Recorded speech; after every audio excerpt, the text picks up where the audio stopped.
It starts exactly how it has started, by 2 years of advocacy about reimagining finally being heard. So the county is looking at ways to share their social services and advocacy systems around the county so that Cobourg will no longer be the epicenter, sort of the ground zero, if you will, for issues it is not equipped to financially deal with or personally have the resources to deal with.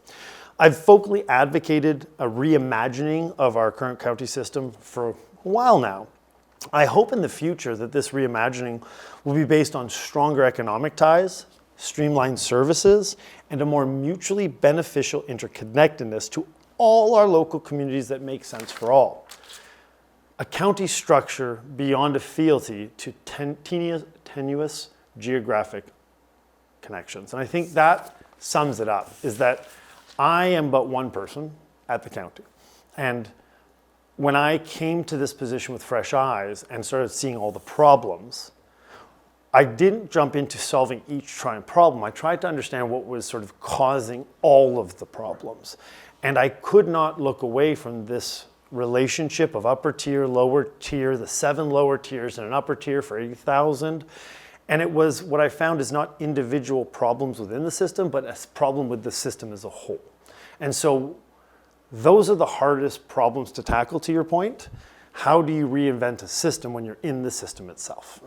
And it's exactly what we're doing. We're advocating to the province. We're going to the ministries. We're going to MMAH. We're going to the Premier Ford himself. We're going to the cabinet ministers, and we're talking, hey, these are some of the problems. And what we're finding is that the problems in Cobourg, in terms of its upper tier relationship, isn't alone to Northumberland County.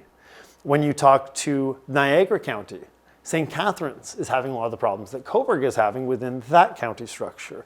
When you go up north, Sudbury and their county structure, even Peterborough to an extent within the Peterborough county structure.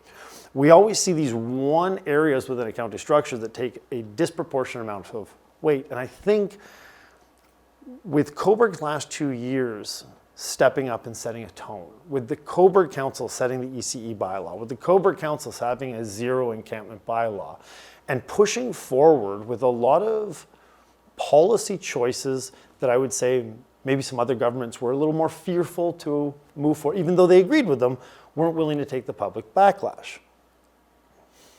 I think because Cobourg is building a reputation, is willing to do the hard work, we could see the province and potentially even a future federal government look at opportunities within Northumberland County of trying some new ideas.